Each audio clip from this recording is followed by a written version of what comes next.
Sí Ọlọ́run ọ̀gá ògo ẹni tó pa wá mọ́ di wákàtí ẹ̀kẹ́ hallelujah. Ẹ jẹ́ ká bẹ̀rẹ̀ sí ní dúpẹ́ lọ́wọ́ Ọlọ́run fóore tí Ọlọ́run ṣe nínú ayé wa. Ọlọ́run tí ó pa wá mọ́ tó yọ wá nínú ewu. Ọlọ́run tí ó gbà fún ọ̀tá láti fi wá ṣe yẹ̀yẹ́. Jẹ́ ká lọ dúpẹ́ lọ́wọ́ Ọlọ́run ọ̀gá ògo, abánimúlẹ̀ má dání, arógun má ṣojo. Ọba tó sọ àwọn alágbára inú ayé wa di aláìlágbára. Jẹ́ ká bẹ̀rẹ̀ sí ní yìn lógo, jẹ́ ká dúpẹ́ lọ́wọ́ rẹ̀. Ọba tí ó jẹ́ kí àṣemú fún oṣù tàbí àjẹ́. Ọba tó tẹrí ogun ba nínú ayé wa. Ọlọ́run ẹ ṣé o, Olúwa ẹ ṣé, Ọlọ́run ẹ ṣé, Olúwa ẹ ṣé. Atófaratì bí òkè, ègbè lẹ́yìn ọmọ òrukàn, tẹrẹrẹ tó kárí gbogbo ayé. Ó tóbi títí ọ̀run ògbà, ó fi ayé ṣe àpótí ìtìsẹ̀ rẹ̀. Kò kúrò níbi kan, ṣe gbogbo níbi gbogbo. Ọba tá à ń pè nílé tó ń jẹ́ lájò, atẹrẹrẹ tó kárí ayé. Ọlọ́run ẹ ṣé o, Ọlọ́run ẹ ṣé, Olúwa ẹ ṣé o. Ní gbogbo ọ̀nà ẹ ṣé, ní gbogbo ọ̀nà ẹ ṣé o bàbá, ní gbogbo ọ̀nà ẹ ṣé, ní gbogbo ọ̀nà ẹ ṣé o bàbá, ní gbogbo ọ̀nà là ń dúpẹ́ oore rẹ bàbá. Ọba tó gbà wá lọ́wọ́ ewu ẹ ṣé bàbá. Ọ̀pọ̀ ló jáde tí ó lè wọlé, ọ̀pọ̀ ló jóúnjẹ àárọ̀ tí ó lè jóúnjẹ alẹ́ mọ́. Atófara tí ó ṣe tiwa bẹ́ẹ̀ à ń gbórúkọ rẹ̀ ga ni. A ò máa fi yọ̀ wọ́n, a ò máa wá kí sẹ́kẹ̀yìn aṣọ. A ò béèrè wípé Ọlọ́run tẹ̀sìn dá, Ọlọ́run tó gbà wá pẹ̀lú ọwọ́ agbára. Ní gbogbo ọ̀nà ẹ ṣé, ní gbogbo ọ̀nà.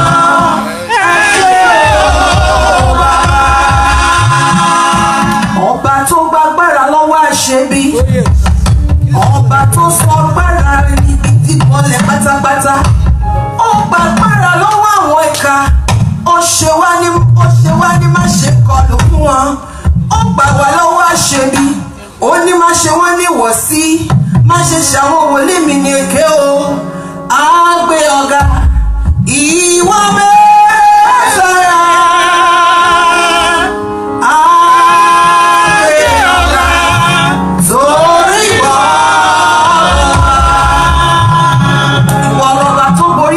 Pátápátá ọba tábọ̀dá tó ṣẹ̀dá gbogbo, àkíọ́ òde kì ọ́ tán, mélòó ni kárò nínú oore rẹ̀ ò bàbá. Oore rẹ̀ má pọ̀ mọ́ lójúmọ́ rí òkun lọ, mélòó ni kárò àfi ká ṣá máa dúpẹ́.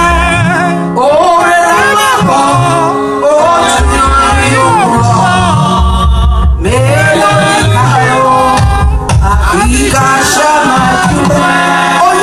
Sí ní ronú oore tí Ọlọ́run ṣe. Mélòó la fẹ́ kà nínú oore tí Ọlọ́run ṣe? Ẹ jẹ́ ká gbórúkọ Ọlọ́run yìí ga.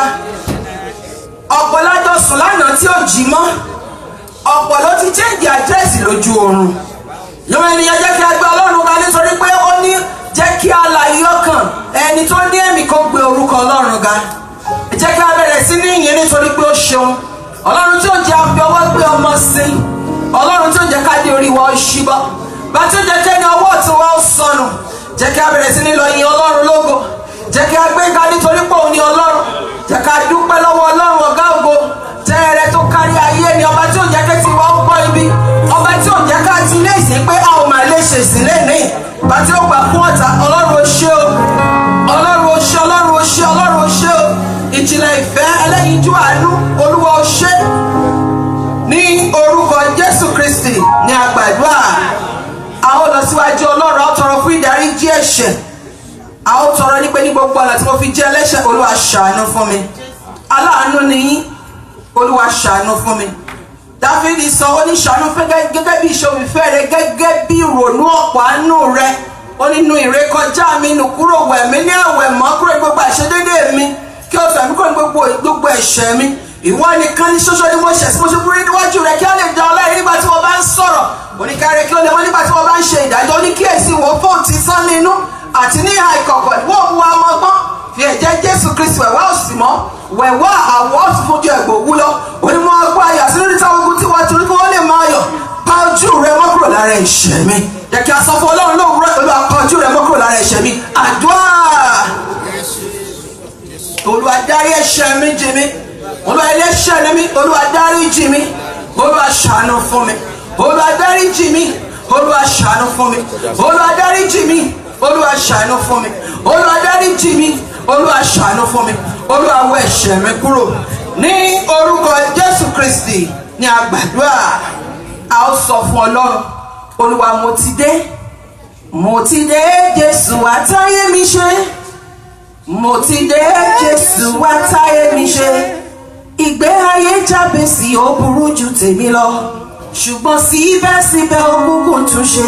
Ẹ jẹ́ kí a sọ fún Ọlọ́run, Olúwa táyé mi ṣe, tún ayé àwọn ọmọ mi ṣe. Atáyé rọ bí agogo ni ìwọ Ọlọ́run, atóríṣe sáàníyé ẹlẹ́rù ni. Jẹ́ kí a sọ fún Ọlọ́run lónìí, Olúwa tún ayé mi ṣe. Olúwa tún ayé àwọn ọmọ mi ṣe. Olúwa tún ayé aya mi ṣe. Olúwa tún ayé ọkọ mi ṣe. Níbo ni bàtà tí ń ta wá ní ẹsẹ̀, jẹ́ kí a sọ fún Ọlọ́run, Olúwa bò òróró ìtura sí. Èyí náà ni báwo Gíleádì, Ọlọ́run mo pè ọ́ lónìí, Olúwa dá sí ọ̀rọ̀ ayé mi. Àdúrà. Kí a sọ fún Ọlọ́run, Olúwa dá sí lónìí.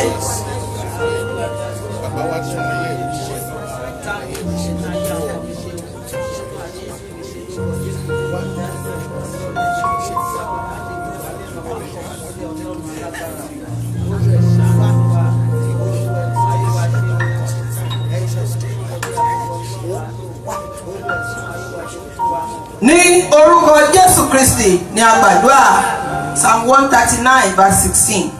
Ó ní ojú rẹ ti rí ohun ara mi tí ó wà láìpé. A ó sọ fún Ọlọ́run, ibo ni mo ti ṣe aláìpé? Ohun tó bá máa ná lónìí ni Olúwa ṣe mí ní pípé. Ibo ni ohun kan làwọn èèyàn ti ń kẹ́gàn Ọlọ́run nínú ayé wa? Ojú rẹ ti rí. Ó ní àti nínú ìwé rẹ lè a ti kọ gbogbo wọn sí. Ní ojoojúmọ́ lè à dá wọn nígbà tí ọkàn wọn kò tí ì sí. Jẹ́ kí a sọ fún Ọlọ́run, Olúwa níbo ló dàbí ìgbà tó bá jẹ́ pé mi ò gbé? Bóyá ó wojú Olúwa fún ìwé ni, ó wojú Olúwa fún ọkọ ni, ó wojú Olúwa fún aya ni, ó wojú Olúwa fún ọmọ ni. Ohun tí ò pé nínú ayé mi, Olúwa sọ di pípé. Ohun tí ò pé nínú ayé àwọn Ọlọ́run sọ di pípé. Àdúrà. Kí a sọ fún Ọlọ́run, níbo ni mo ti ṣaláìpé? Olúwa dá sí lónìí. Olúwa ṣe ìyanu. Olúwa ṣe ìyanu. Olúwa dá sí lónìí lórí ọ̀rọ̀ ayé àwọn ọmọ mi. Olúwa jẹ́ kó wà ní pípé. Olúwa jẹ́ kó wà ní pípé, nítorí pé irú àlàáfíà ṣáà ni o ní fún mi. Olúwa mo gbàdúrà, níbo ni mo ti ṣaláìní ohun tí ó dára? Olúwa dá sí lónìí. Olúwa ṣàṣepé. Olúwa bá mi pàdé. Olúwa ṣe ìyanu. Olúwa ṣe ìyanu. Olúwa ṣe ìyanu. Olúwa bá mi pàdé. Ẹ̀mí mímọ́ lónìí, Olúwa má jẹ́ ń lọ bákan náà mọ́. Olúwa ṣe ìyanu. Ní orúkọ Jésù Kristi ni a gbàdúrà. Ní orúkọ Jésù Kristi ni a gbàdúrà. A ó sọ fún Ọlọ́run, nawọ́ agbára rẹ sínú ayé mi. Bí Ọlọ́run bá nawọ́ agbára lówùúrọ̀ yìí, bá a ti wá, ìyàtọ̀ á wà nínú ayé wa. Kò sẹ́ni tó bá Ọlọ́run rìn tó tòṣì. Kò sí ẹni tó bá Ọlọ́run dòwò pọ̀ tó pàdánù. A ó sọ fún Ọlọ́run, mo ti dé sínú ìsìn lónìí. Lórúkọ Jésù Kristi, Olúwa nawọ́ agbára sínú ayé mi. Nawọ́ agbára tó bẹ́ẹ̀ gẹ́ kó fi ọ̀rọ̀ mi ṣe ìyanu. Nawọ́ agbára kó sọ ìtàn mi di rere Elédùmarè. Nawọ́ agbára kó yí ìtàn mi padà. Ọba tó yí ìtàn Jábésì padà. Ọlọ́run tó yí ìtàn Dáfídì padà. Ọba tó yí ìtàn Jósẹ́fù padà. Ọba tó okùn ẹ̀sìn pọ́sẹ̀sì tó gbé kúrò ní Lódìbà. Olúwa nawọ́ agbára sínú ayé mi. Sọ fún Ọlọ́run, kíbi tí wọ́n bá ti wà tó jẹ́ Lódìbà nínú ayé mi. Olúwa gbé mi lọ tààrà sáàfin. Orúkọ Jésù, ẹ jẹ́ kí a gbàdúrà. Olúwa fi ọwọ́ agbára gbé mi dìde. Olúwa gbé mi lọ tààrà sí ààfin. Olúwa gbé mi lọ síbi ààyè ńlá. Níbo ni mo ti ń gbẹ̀gbẹ́ Lódìbà? Níbo ni àwọn ọmọ mi ti ń gbẹ̀gbẹ́ ayé Lódìbà? Lónìí lórúkọ Jésù, Olúwa fòpin sí. Olúwa bá mi pàdé. Olúwa ṣe ìyanu. Olúwa bá mi pàdé. Mi ò fẹ́ gbé ní Amẹ́ríkà bí ìgbà tí wọ́n yẹ pé mò ń gbé ní abúlé. Olúwa ṣe ìyanu. Olúwa dá sí lónìí. Fọ̀rọ̀ ayé mi ṣe ìyanu. Olúwa ṣe ìyanu. Ní orúkọ Jésù Kristi ni a gbàdúrà. A ó sọ fún Ọlọ́run, ó dé mi ó gbójú mi sórí òkè wọn, níbo ni ọ̀rọ̀ mi ọtí wá? Ọ̀rọ̀ mi yóò ti ọwọ́ Olúwa wá, ẹni tó dá ọ̀run àti ayé. Yẹ kí a sọ fún Ọlọ́run lónìí, Olúwa ó tó gẹ́. Níbi tí mo ti fi ènìyàn ṣe ìgbẹ́kẹ̀lé, tí wọ́n ti já mi kulẹ̀, ó tó gẹ́.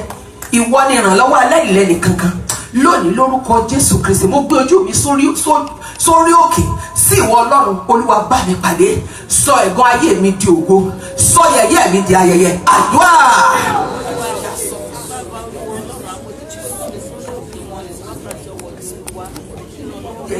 Olúwa sọ di ayẹyẹ, Olúwa bá mi pàdé, Olúwa ṣàlàyé, Olúwa sọ di ayẹyẹ, Olúwa bá mi pàdé.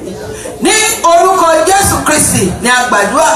A ó sọ fún Ọlọ́run, ìkorò jáde, ìkorò jáde, ìkorò jáde, àtúnwọ́nú ayé mi lọ. Wọ́n sọ wípé ó ní ìtẹ̀dó ìlú yìí ó dára, ṣùgbọ́n mi rẹ̀ korò.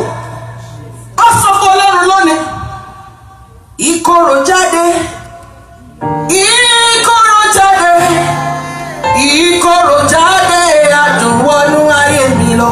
Ẹ jẹ́ kí a sọ fún Ọlọ́run, níbo ni mo ti ń jẹ ìkorò bí oúnjẹ?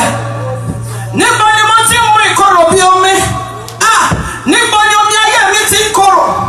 Ọba tó pàṣẹ tí a sì dá iyọ̀ sí, tí gbogbo mọ́lá sì di ọdún.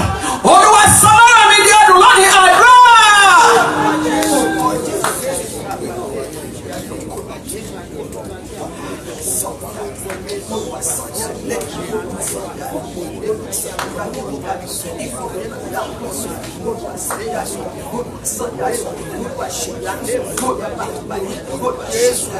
Ní orúkọ Jésù Kristi ni a gbàdúrà.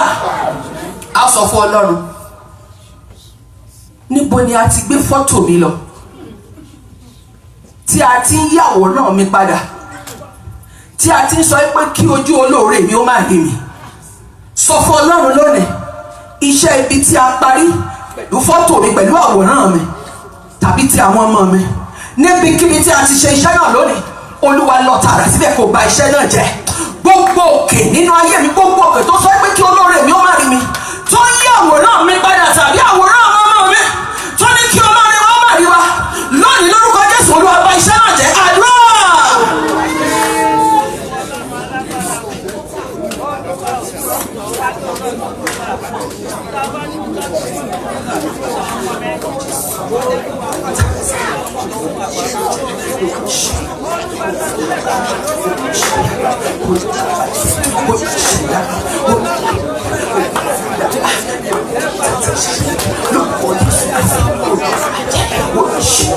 Jésù Kristi Olúwa wa. A ó sọ fún Ọlọ́run, Olúwa, àwọn tó ń pàtẹ ògo níbi òkùnkùn, tí a fi ń pàtẹ ògo, tí a ń gba ògo ènìyàn kan fún ènìyàn kan, lọ́tàrà lọ́sẹ̀rẹ̀ tí a ti ń ṣe iṣẹ́ ibi yìí, Olúwa, ògo ni a ti gbàdànù lónìí. Àpáta ayérayé, Olúwa gba ògo mi padà, gba ẹ̀tọ́ mi padà. Ògo wo ni a pàtẹ rẹ̀ nínú àwọn ẹgbẹ́ òkùnkùn lónìí? Ògo wo là ń sọ wípé alẹ́ òní la ó parí iṣẹ́ náà? Lónìí lórúkọ Jésù Olúwa jẹ́wọ́ agbára rẹ̀. Àdúrà.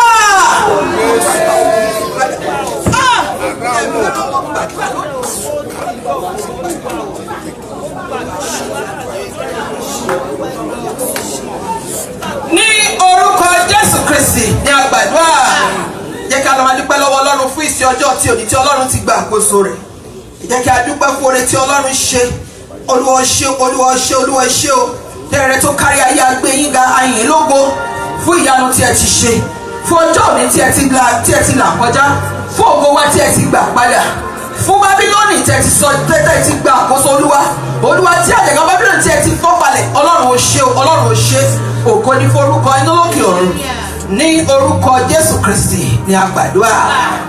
Ní orúkọ Jésù Kristi ni a gbàdúrà. Àní ní orúkọ Jésù Kristi ti Násárẹ́tì ni a gbàdúrà. Ẹ ké hallelujah.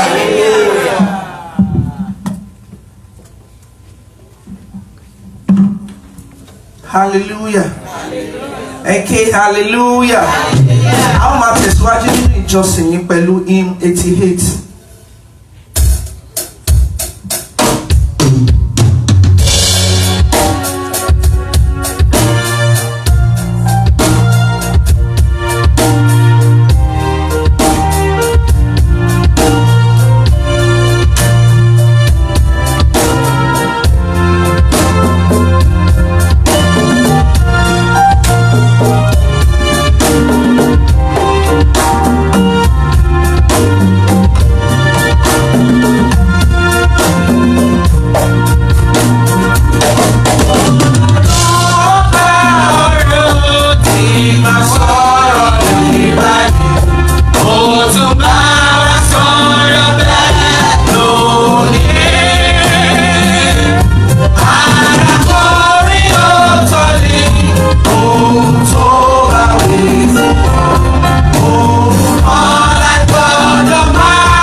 ṣẹ̀ sí. Àjílòwúrọ̀ yìí ó wù wá kí a wọṣọ tó wù wá sàn. Ọlọ́run tí ò jẹ́ kí ayé bèrè wípé níbo lọ́lọ́run wá wà. Àtọ́ farasin o. Ayérayé ti ń gbé ní pẹ̀kú ọ̀run. Àrí ìrún àlá olórúkọ púpọ̀. Fẹ́nifẹ́ni níjọ́ ogun balẹ̀. Ayáǹdarayá. Ancient of days. The lily of the valley. The Prince of Peace. Jehovah Nissi. Jehovah Elohim. Jehovah Rapha. Àìkú àìsá ìdíbàjẹ́. Ọlọ́run àwọn ọlọ́run. Èmi ní sí jẹ́ èmi ní má ṣe bẹ̀rù. Ọ̀rọ̀ wọn lọ́gùn ṣíwájú ọmọdé bẹ́ẹ̀. Ọmọ tí ń rán wọn lọ́gùn àti tún máa wọlé lọ́wọ́. Olùgbé orí wa sókè. Ẹ̀mí inú gbogbo ènìyàn pátá. Ayérayé nínú ayérayé. Ọba àwọn ọba. Àpèjúbà. Àpèkárí ayé. Ọlọ́run tí a ń pè ní jíjẹ́ níwájú. Ọlọ́run wa tí kò yípo padà. Àṣẹ ọlọ́ba o. Àyìn ọlọ́bọ. Olùfọkànsìn. Olùpèsè. Olùṣẹ́gun. Olùdáǹdè. Olùdámọ̀ràn. Afánimúlẹ̀ má máa dá mi o. Jésù Kristi ọkọ̀ òpó. Ọlọ́run tó dá ọkọ̀ ayé wa dúró. Ọlọ́run òkè yìí. Ọlọ́run ẹ̀rí ọ̀kẹ́lẹ́ yẹ o. Àyìn ọlọ́kọ̀ àṣẹ ọlọ́ba. Àgbẹ̀ ọ́ sì ń dá wa lóhùn. Ọlọ́run tí ò tójú àdúrà tiwa lórí òkè yìí. Tí mo máa sọ wípé ṣe bá ń lọ sí chọ́ọ̀chì. Ìbò lọ́lọ́run rẹ wà. Nígbà tí èmi ń ṣẹlẹ̀ sí i. Àbí ọ̀gá ọ̀fọ̀ fẹ́ fún ọ. Ò ṣe.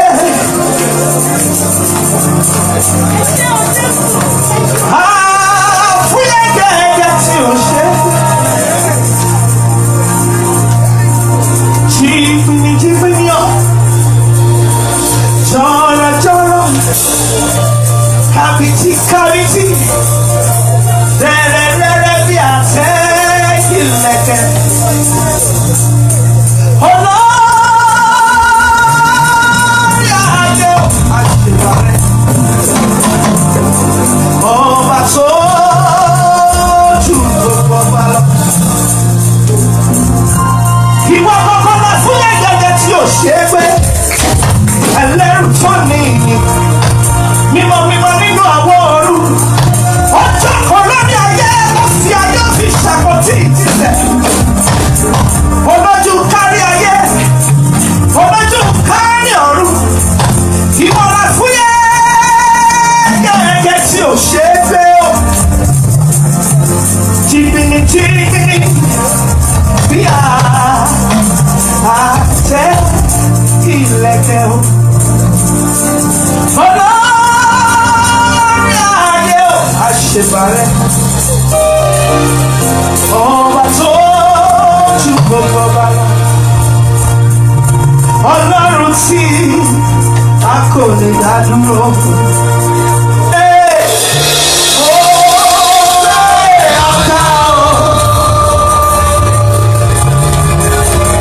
Ọlọ́run tí a kò lè dá dúró. A ò lè dá dúró.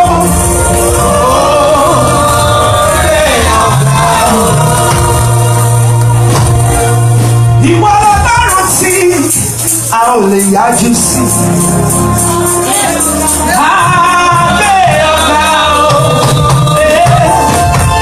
Ọlọ́run tí a kò lè yájú sí.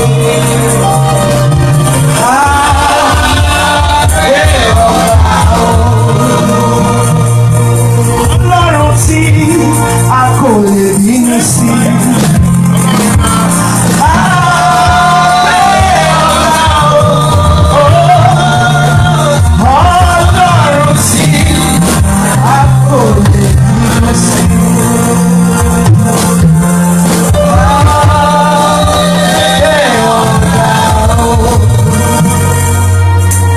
Ìjọsìn wa títí ayé wa láwọn.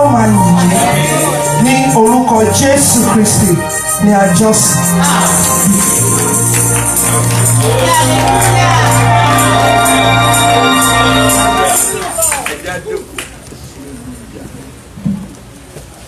Ẹ jẹ́ ká jókòó.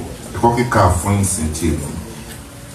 Láòrí nínú ìwé epistle ti Paul apostol sí àwọn ará Éfésù orí kẹfà ẹsẹ̀ ìkíní títí dé ẹsẹ̀ kẹsàn-án. Epistle Paul apostol sí àwọn ará Éfésù orí kẹfà kíkà rẹ̀ láti ẹsẹ̀ ìkíní títí dé ẹsẹ̀ kẹsàn-án. Tí a bá torí praise the Lord. Ẹ̀yin ọmọ ẹ gbọ́ ti àwọn òbí yín nínú Olúwa. Nítorí pé èyí ni ó tọ́, bọ̀wọ̀ fún bàbá àti ìyá rẹ̀. Èyí ni iṣẹ́ òfin kìíní pẹ̀lú ìlérí. Kí ó lè dára fún ọ àti kí ìwọ kí ó lè wà pẹ́ lé ayé. Ẹsẹ̀ kẹrin. Àti ẹ̀yin bàbá ẹ má ṣe mú àwọn ọmọ yín bínú, ṣùgbọ́n ẹ máa tọ́ wọn nínú ẹ̀kọ́ àti ìkìlọ̀ Olúwa. Ẹ̀yin ọmọ ẹ gbọ́ ti àwọn olúwa yín nípa ti ara, pẹ̀lú ìbẹ̀rù àti ìwárìrì ní òtítọ́ ọkàn yín bí ẹni gbé sí Kristi. Kì í ṣe ti àrójúṣe bí àwọn tí ń wo ènìyàn, ṣùgbọ́n gẹ́gẹ́ bí àwọn ẹrú Kristi. Ẹ máa ṣe ìfẹ́ Ọlọ́run láti inú wa. Ẹsẹ̀ keje. Ẹ máa fi inú rere sìn bíi sí Olúwa, kì í sì ṣe sí ènìyàn. Bí ẹ̀yin ti mọ̀ pé ohun rere tí olúkúlùkù bá ṣe, òun náà ni ó gbà padà lọ́wọ́ Olúwa, ìbá ṣe rere tàbí òmìnira. Ẹsẹ̀ kẹsàn-án tó ṣẹ̀ṣẹ̀ kó kẹ́yìn. Àti ẹ̀yin Olúwa, ẹ má ṣe ohun kan náà sí wọn. Ẹ máa dín ìbẹ̀rù yín kù, bí ẹ̀yin ti mọ̀ pé Olúwa ẹ̀yin tìkára yín sì ń bẹ ní ọ̀run, kò sì sí ojúsàájú ènìyàn lọ́dọ̀ rẹ̀. Èyí ni kíkà àti gbígbọ́ ọ̀rọ̀ Ọlọ́run. Olúwa tó bùsí fún wa.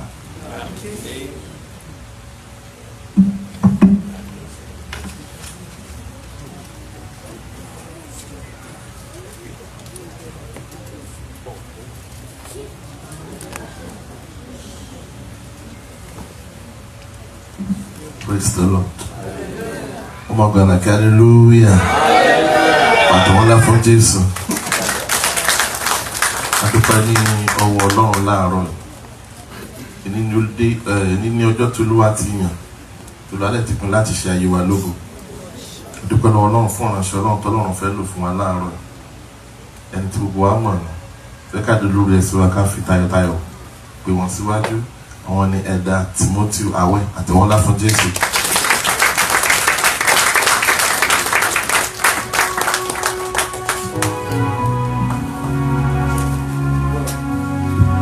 Ẹ ké hallelujah. Ẹ ké hallelujah. Mo fààyè ya tí fẹ́ mi fún ọ̀dàgùntàn tó kú fún mi. Yẹ kí lè jẹ́ olótìtọ́ Jésù Ọlọ́run mi. Wọ́n wá fẹ́ mi tó kú. Ayé yóò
ìwọ tí gbénu àwọn ọ̀run ó fi ìtẹ́ ògo sílẹ̀ wá sínú ayé ẹ̀ṣẹ̀ òṣùwọ̀n rẹ yìí ó kú fún wa ó fún wa ní àwọn òfin àti ìkìlọ̀ àti ohun tí a gbọ́dọ̀ ṣe àti tí a gbọ́dọ̀ ṣe.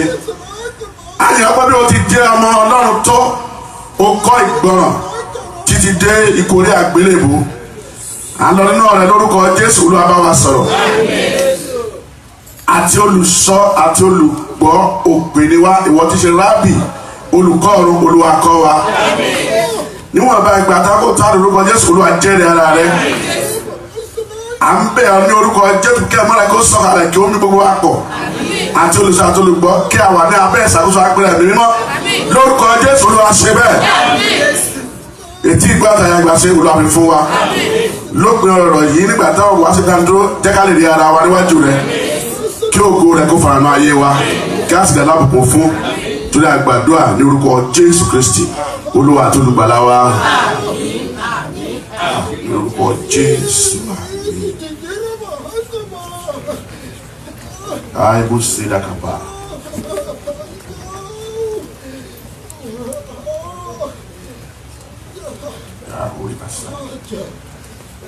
Eke hallelujah. Eke hallelujah. Adúpẹ́ lọ́wọ́ Ọlọ́run ọba ìyanu tí ó fún wa lórí ọ̀fẹ́ lówùúrọ̀ yìí tí ó sì dá ẹ̀mí wa sí títí di ọjọ́ òní ògo ni forúkọ rẹ̀. Bá tí ó ń jọba lọ nínú àárín àwọn ènìyàn mímọ́ rẹ̀ lórí òkè yìí tí kì í sì ṣe ẹni tí ń ṣojú ṣáájú ẹnikẹ́ni.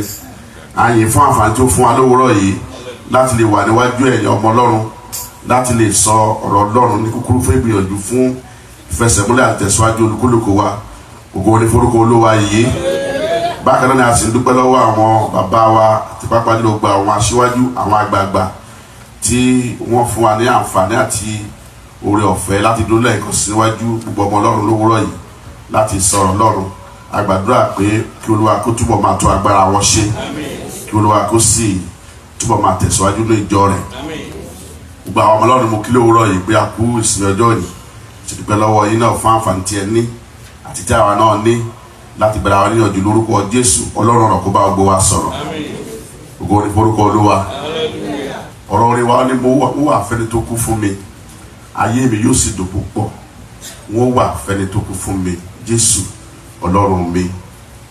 ẹni tí ó kú fún wa ó tó láti wà fún bí a bá sì fẹ́ wà fún a láti pa àṣẹ àti ìlọ rẹ̀ àti ìkìlọ̀ rẹ̀ mọ́. a gbọ́dọ̀ wà ní ìbáṣepọ̀ tí ó yantiri pẹ̀lú rẹ̀ nípa gbígbọ́ràn sí àwọn àṣẹ àti òfin rẹ̀.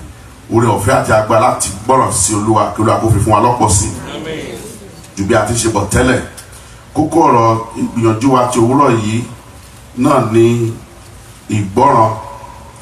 ọ̀rọ̀ níta kò ní bẹ̀rẹ̀ láàárọ̀ nígbà tá a máa bẹ̀rẹ̀ pàdé yìí ó kọ́ wa bí Ọlọ́run ọba ọ̀run ti máa ń sọ̀rọ̀ ní ìgbàanì ó tún bá wa bẹ́ẹ̀ sọ̀rọ̀ ó tún bá wa sọ̀rọ̀ bẹ́ẹ̀ lónìí.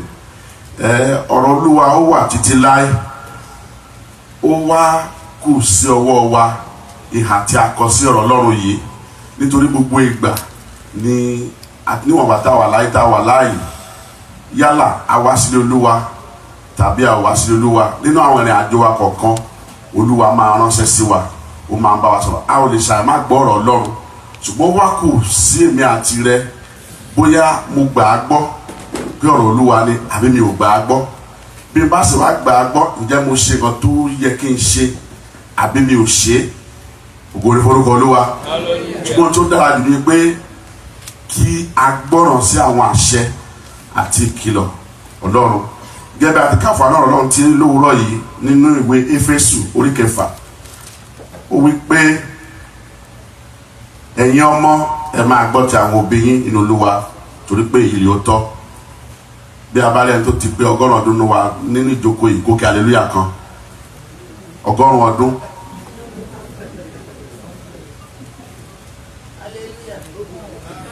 ẹ̀yin ti pọ̀ 100 ọdún olùkọ́lọ́ rẹ̀ mi yín. bàbá rẹ̀ tó ti pé ọmọ 100 ọdún 80 kókè hallelujah kan ẹ̀kẹ́ hallelujah. ó fi hàn wá wípé ọmọ ni wá lọ́wọ́ Ọlọ́run. ó ní a child shall die but at 100 bí ẹ bá rẹ tó kú ọmọ ni lọ́dọ̀ ni wà lọ́wọ́ Ọlọ́run nítorí pé òun ni ó dá wa àwa ni ènìyàn rẹ̀ àti àgùntàn pápá rẹ̀ torí náà níwọ̀n gba tí àwọn àtìlẹ̀ tó pé 100 ọdún láàrin wa bí a bá tiẹ̀ rí pàápàá ọmọ náà sì wá nítorí pé àwọn àgbà ní láòkè gún ju olúre lọ àbí bẹ́ẹ̀ kọ́ náà ẹ̀ tó dá wa nìyẹn ó mọ̀ wá ó sì mọ̀ tó lè ṣe fún wa ṣùgbọ́n nítorí pé Ọlọ́run wa yìí aláàánú ni àti olóòtítọ́ ó ní ẹ̀yin ọmọ ẹ máa gbọ́ ti àwọn òbí yín nínú Olúwa ti gbé àwọn kan kalẹ̀ fún wa nínú àwọn ẹ̀bùn ìgòkèrè ọ̀run tí Jésù fi fún ìjọ rẹ̀ ó ní ó sì fi àwọn kan fún wa gẹ́gẹ́ bí apọ́stélì wòlíì olùkọ́ni olùṣọ́ àgùntàn ẹ̀kẹ́ hallelujah. Àwọn ipa wọ̀nyí ni wọ́n ní iṣẹ́ tí wọ́n ń ṣe. Wòlíì a máa sọ inú Olúwa fúnni a máa wá ní Olúwa máa bá sọ̀rọ̀ a sì máa sọ pé báyìí Olúwa wí tàbí ní ọ̀nà mìíràn tí Olúwa lè gbà lóru ẹni bẹ́ẹ̀ gẹ́gẹ́ bí a ti fi òróró yàn bí wòlíì. Nínú àwọn ọ̀rọ̀ Ọlọ́run wọ̀nyí àwọn tó Olúwa máa ṣe wà ń bẹ̀ àwọn kan wà tó jẹ́ pé a fi conditions sí Deuteronomy 28 ó ní bí ẹ̀yin bá gbọ́ràn tí ẹ sì pa àwọn òfin wọ̀nyí mọ́ tí ẹ sì rìn ní ìlànà àti ìbámu Olúwa ó ní gba àbùkún wọ̀nyí yóò wá sí ìmúṣẹ nínú ayé yín bí ẹ̀yin bá if you ó fi hàn wípé ẹni tí kò bá gbọ́ràn tí kò pa àṣẹ yẹn tó bá ṣe ohun tí Olúwa sọ nínú àwọn òwe yẹn àwọn ìbùkún tí Olúwa súre yẹn oore ọ̀fẹ́ ló dẹ̀ kú fúru ẹni bẹ́ẹ̀ lórúkọ Jésù oore ọ̀fẹ́ lọ́rùn kò ní fún wa dá. Ó ti fi àwọn kan fún wa gẹ́gẹ́ bí apọ́stélì wòlíì olùṣọ́ àgùntàn olùkọ́ni àjíǹrere àwọn wọ̀nyí ni wọ́n ń bá wa sọ̀rọ̀ Ọlọ́run nínú òfin àti ìwé Ọlọ́run tí Olúwa gbé kalẹ̀ tí ní bẹ́ẹ̀lì mọ́ yìí. Ó wá kù sí ọwọ́ èmi àti rẹ láti gbọ́ ohun tí Olúwa ń sọ. Lẹ́gbọ̀n sọ lẹ́ẹ̀kan ni pé kókó ọ̀rọ̀ wa ni ìgbọ́ràn obedience. Kí ni ìgbọ́ràn? Ìtumọ̀ ìgbọ́ràn gẹ́gẹ́ bí mo ti kà àti bí ẹ̀mí Ọlọ́run ti túmọ̀ inú ọkàn mi ni pé ìfẹ́ àti ìpinnu láti tẹ̀lé àṣẹ àti ìdarí gẹ́gẹ́ bí ẹni tí ó jù lọ ti fúnni ó lè má jẹ́ ẹni tó jù ní lọ ṣùgbọ́n ẹni kẹ́ni tá a bá ti fi sí ipò àṣẹ tí ó bá sọ ṣe báyìí ṣe tọ̀hún ó ti di dandan fún èmi àti láti gbọ́ nínú ayé yìí níbi iṣẹ́ àní oríṣi àwọn ọ̀gá ní ti ìjọ Ọlọ́run ní ti ẹ̀mí Olúwa nìkan ni ọ̀gá gbogbo wa ṣùgbọ́n fi àwọn kan fún agẹ́ bí ẹ̀bùn tí ó ti pàṣẹ wọn bá wa sọ̀rọ̀ bí a bá ka òfin ohun tí àwọn ìránṣẹ́ Ọlọ́run sọ fún wa mọ́ kì í ṣe àwọn lágbọ́ràn sí bí kò ṣe ìtani Ọlọ́run tó bẹ̀lẹ́ ọ̀run tí ó ràn wọ́n níṣẹ́ yìí olùfẹ́ àtàgbà láti lè pa òfin Ọlọ́run mọ́ kí Olúwa kó fi fún wa. Nínú àkọsílẹ̀ Bíbélì láti Genesis ti dé Ìfihàn kò síbi kan tí a ti gbọ́ wípé kí a pa ìlànà àtẹ̀sẹ̀ Olúwa dà bí kì í ṣe pé ó ń fi ìdí rẹ̀ múlẹ̀ nínú àwọn tí a gbọ́dọ̀ ṣe bí a ti gbọ́dọ̀ gbọ́ àti láti pa ìlànà Olúwa mọ́. Nítorí náà Olúwa ti gbé òfin fún wa nínú ìwé nínú májẹ̀mú láéláé a kà nípa Mósè ó gun orí òkè Olúwa lọ ó bá Olúwa pàdé Olúwa gbé òfin 10 lé lọ́wọ́ òfin 10 yìí ó wà fún Mósè àti gbogbo ẹ̀dá alààyè tí Ọlọ́run dá ẹ̀kẹ́ hallelujah.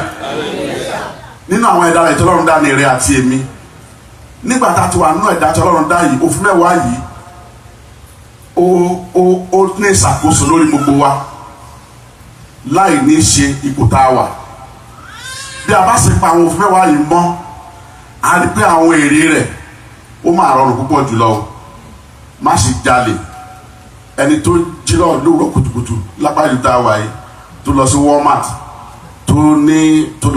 tó gbé speaker tó gbé microphone tó gbé bá tó bá wọn kápẹ́ni pé yẹn tóbi àbí èmi wà tó jẹ́ pé àwọn aṣọ kéékèèké tí a kó sínú bí a fi pamọ́ sínú àpọ̀wọ́ bọ̀ tó bá fẹ́ jáde kí ló máa ṣẹlẹ̀ aláwọ̀ àdó àṣẹ gbọ́nrán nígbà bá ti gbọ́nrán tó bá mú tí àwọn loss prevention bá mú ó bọ́ sọ́wọ́ òfin kí ló ṣe ó dáràn á lọ dojúkọ òfin go and face the wrath of the law.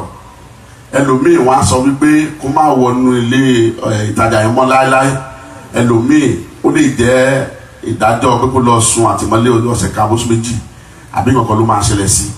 Ṣé òfin yìí ṣó lè ṣe pẹ̀lú Ọlọ́run? Ó ní má jalè, ṣé Ọlọ́run á lọ tìmọ́lé? Ṣé Ọlọ́run ojú tì? Kó jẹ́ àwọn bíi méjì náà jọ, kó jẹ́ ọkọ àti ìyàwó ló lọ síbẹ̀, tí ìyàwó bá mu òfin á mú ìyàwó, kó jẹ́ ọkọ ló mu òfin á mọ́kọ, kó jẹ́ ọ̀dà àtọ̀rẹ́ ni òfin á ṣe kíni, àwọn ẹni tó bá ti jalè. Ní apá ibi tá a ti wá tábàrẹ́ tó jalè, jungle justice ni wọ́n máa ṣe fún, lẹ́sẹ̀kẹsẹ̀ náà máa lókùtà máa toríṣi tó máa gbẹ fún. Ǹjẹ́ ìyẹn kan Ọlọ́run bí? Ọlọ́run kọ́ ni, ṣùgbọ́n fún àǹfààní ara wa ní òfin wọ̀nyí, ìwọ má ṣe jalè, ìwọ má ṣe ṣe ojú kòkòrò sí ohun ẹni kejì. Ẹni tó bá ṣe ojú kòkòrò á mú ìrònú ìfẹ́kùfẹ́ wá, bó bá sì mú ìrònú ìfẹ́kùfẹ́ wá á mú action wá. Tó bá ṣe action yẹn bí ẹni tí ó ní nǹkan bá mú kí ló máa ṣe fún, oríṣiríṣi ìdájọ́ ló lè ṣe. Òfin Ọlọ́run ni pé ìwọ kò gbọdọ̀ jalè, ìwọ fẹ́ Olúwa Ọlọ́run rẹ gẹ́gẹ́ bí ara rẹ, fẹ́ Olúwa Ọlọ́run rẹ pẹ̀lú gbogbo ọkàn àti gbogbo agbára rẹ. Ẹni tí a bá fẹ́ ni à ń pa òfin rẹ̀ mọ́, ẹni tí a bá fẹ́ ni à ń pa àwọn ìtọ́ni rẹ̀ mọ́. Bí a ti jẹ́ ọmọ Ọlọ́run yìí, òfin Olúwa ni fún wa wípé kí a gba gbogbo àwọn òfin mẹ́wàá yìí, kí a sì tẹ̀lé wọn, kí a sì pa wọ́n mọ́, kí ó lè ṣe atọ́nà ìrìn àjò wa síjọba ọ̀run, kí a má bàa ní ojú tìǹú ayé, kí a má bàa sí kùnà, kí a má bàa sọ ẹbí wa sínú ìtìjú ayérayé tí àwọn ìmọ̀ máa tọ́ka sí. Gbogbo àwọn tó jalè lóde ìlú wa, ẹlòmíì ti yí padà, ó ti di ọmọ Ọlọ́run, ṣùgbọ́n gbogbo àwọn táwọn mọ̀ dájúdájú táwọn ń jalè, ǹjẹ́ orúkọ yẹn ti kú lára wọn títí? Kò lè kúrò. Ó ti fi ẹtì àti àbàwọ́n bá orúkọ ẹbí àti orúkọ ìdílé nípa pé kò gbọ́ràn, kò lè pa àṣẹ àti òfin Olúwa mọ́. Olùfẹ́ àtàgbàrà ṣe ìgbọ́dọ̀ àkófin fún wa. Kí ni àwọn ìdí tí a fi gbọ́dọ̀ gbọ́ràn sí Ọlọ́run? Mo kọ 8 sílẹ̀, màá kọ fún wa. Ẹ jẹ́ ká mú gègé àti ìkọ̀wé wa kí a kọ wọ́n lẹ̀. A lè má lè sọ̀rọ̀ torí àkókò wa kúrú, ṣùgbọ́n kólúkúlù wa ká lọ kà ń lé nítorí á wúlò fún wa. Olúwa kó ràn wá lọ́wọ́. Ìdí kìíní ni wípé ìgbọ́ràn sí àṣẹ Ọlọ́run á máa mú ìbùkún wá fún wa. Mo fi yẹn ṣáájú nítorí gbogbo àlàfẹ́ràn ìbùkún àbẹ́ ẹ̀kọ́ náà. Bàbá ní dalọ́ kí má nà ara tó kiri báyìí ní ìṣẹ́jú gbogbo àlà máa dìde, tá a máa sásì, tá a máa kó mu wá torí gbogbo àlà ń fẹ́ ìbùkún. Nípa èyí a lè rí fìdímúlẹ̀ ìlú ìwé Deuteronomy orí kìíní ẹsẹ̀ 21 sí ẹsẹ̀ 25. Àwọn ìbùkún tí máa ń bá wa ní pé nínú ẹsẹ̀ orí 6 tá a kà Éfésù yìí, ó ní bọ̀wọ̀ fún bàbá àti ìyá rẹ kí ọjọ́ rẹ kí ó lè pẹ́. Ìbùkún àkọ́kọ́ nìyẹn. Ó mì pé tó bá bọ̀wọ̀ fún àgbà, ọjọ́ rẹ ó kù díẹ̀ káàtó, ìdàgbàsókè rẹ ó kù díẹ̀ káàtó. Ó ní àti ìpè kékeré àti ètò jù kéèyàn má ó bá mi kó dòmí ó sọ kó má bá ní rárá àbẹ́ ẹ̀kọ́ náà. Nítorí bí tatẹ́ tó lè fara tó lè Bíbélì pé ẹ̀dá ènìyàn burú jáì. Níbi tá a ti rẹ́ni tó lè fara dà pé nǹkan tó ṣe fún mi màá mójú kúrò kẹlẹ́ amẹ́lùmí tó máa jẹ́ pé a kàn sínú ilé ayé yìí dẹ̀ ní Ọlọ́run kọ́ ràn wá lọ́wọ́. Àárín ńlẹ̀ ló bẹ́ lẹ́sìn, àmẹ́ni tó fẹ́ wa, àmẹ́ni tá a fẹ́, bí kò ṣe Kristi nìkan ní ọ̀rẹ́ òtítọ́. Olùfẹ́ àtàgbàrà lè ṣe ìkólú àkófin fún wa. Àwọn ìbùkún wọ̀nyí kò lè mú ọjọ́ wa pẹ́ bí a bá bọ̀wọ̀ fún bàbá àti ìyá wa àti àwọn àgbà àtàwọn tó jù wa lọ àti ọmọdé pàápàá. Ìbùkún ló mú bá wa. Ipa kejì ni pé ìgbọràn sí àṣẹ Ọlọ́run ó jẹ́ àmì ìjọsìn fún Ọlọ́run, fífi ara jọ́sìn fún Ọlọ́run. Nígbà tí a ń ṣe ìjọsìn lẹ́ẹ̀kan sí tí wọ́n ń kọrin fún wa, gbogbo wa wárìrì àbí bẹ́ẹ̀ kọ́ náà, à ń yin Ọlọ́run, à ń ronú jinlẹ̀ iṣẹ́ ìyanu tó ló wá ń ṣe fún wa nítorí pé a fi Ọlọ́run yìí nì.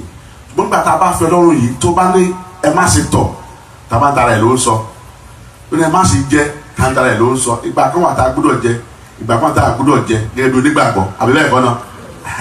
Ó ní Paul apọ́sítélì, ó ní mo ti kọ́ bí a ti ń jẹ àti bí a ti wà ní aláìjẹ, nígbà tí ó tọ́ àtìgbà tí ó tọ́, nígbà tí ó wà àtìgbà tí kò rádà.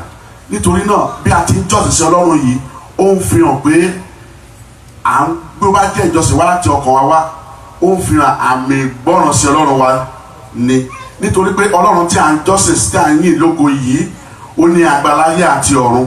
Ó lè pa, ó lè jí, ó lè sọ dé ayé, ó lè sọ dé òkú.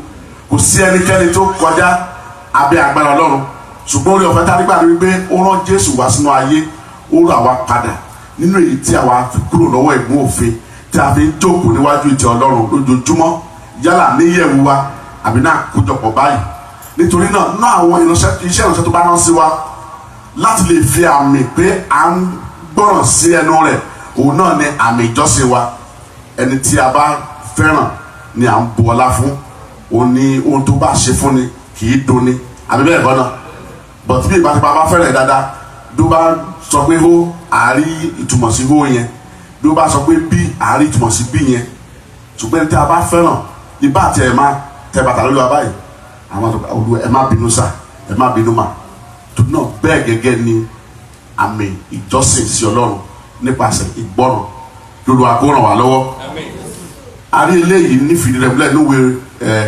Rome orí 12 ẹsẹ̀ 1 ó ṣe pàtàkì láti mọ̀ pé onígbàgbọ́ kò ní ìdáláre nípa iṣẹ́ tàbí nípa ìṣe wa bí kò ṣe òdodo tàbí òdodo wa ṣùgbọ́n nípasẹ̀ ìgbàlà iṣẹ́ ìgbàlà tí Olúwa ti ṣe lórí àgbélébù ẹ̀kẹ́ hallelujah ẹ̀kẹ́ hallelujah ìyẹn ni pé nípasẹ̀ iṣẹ́ ìgbàlà tí Olúwa ti ṣe lórí àgbélébù ni ó fún wa ní àǹfààní láti wá síwájú Olúwa láti lè máa yìn tí kì í ṣe bíi ti àwọn ìgbà májẹ̀mú láéláé nítorí náà ọ̀fẹ́ àtàgbà láti gbọ́ràn sí àṣẹ Olúwa kó Olúwa kó fi fún wa. Ipa àkẹta ni pé onígbàgbọ́ gbọ́dọ̀ gbọ́ràn sí àṣẹ Olúwa láti lè mú kí